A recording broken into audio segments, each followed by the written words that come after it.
Prophet dealt with the situation of an enemy from jinn and mankind, the shayateen from jinn and mankind.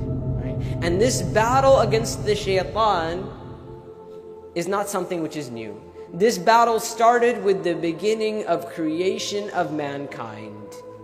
And we know in the Quran that Allah subhanahu wa ta'ala, when describing the shaitan, doesn't use light terminology.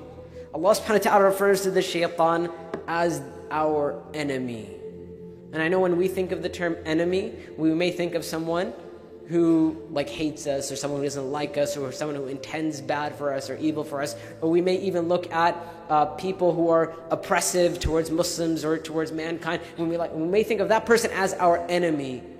Allah subhanahu wa ta'ala reminds us that before any of those people who have ill will towards us, anyone in the world who wants to harm us and to bring us pain and all of that, there is an enemy on top of all of those enemies, and that is the shaitan.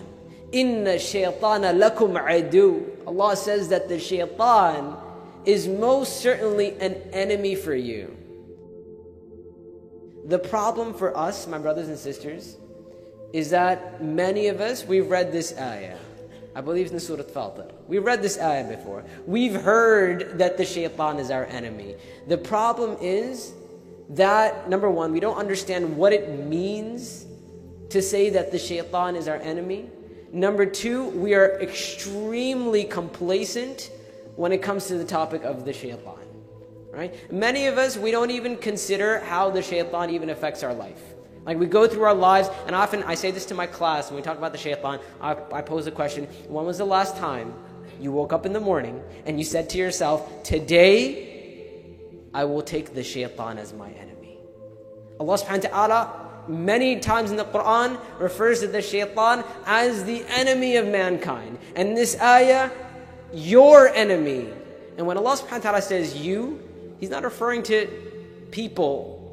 The Quran is supposed to be a direct conversation with us. So when we hear aduwwun lakum, for you, we're supposed to ask ourselves a question and say, how is he an enemy for me? Many of us, we don't even know what that means. If I were to say to you right now, write down for me 10 ways in which the shaitan is your enemy, I don't know how long it would take for us to answer that question. Or if I were to say to you, write down 10 ways for me in which the shaitan directly influences your life, I think we'd have a hard time coming up with 10 ways.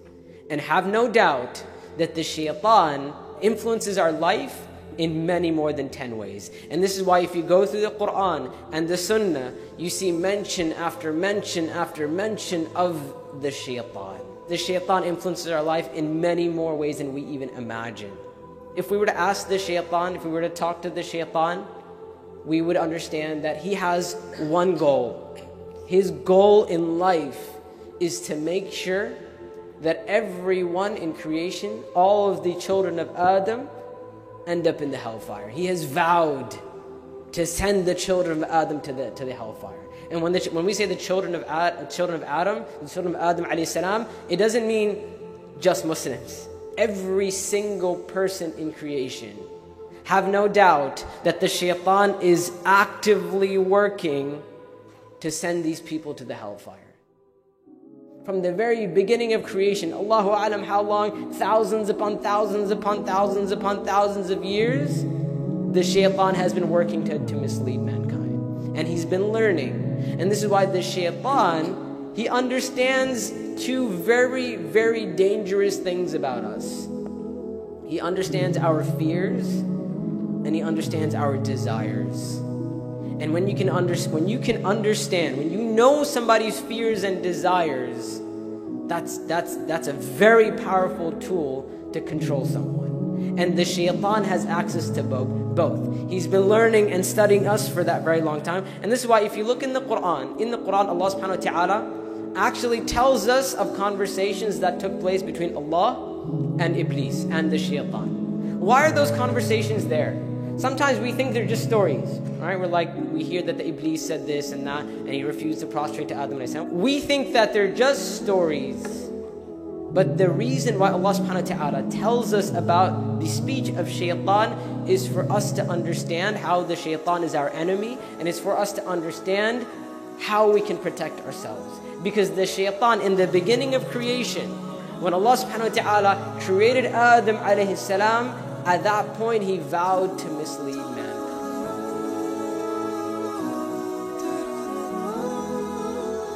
Oh.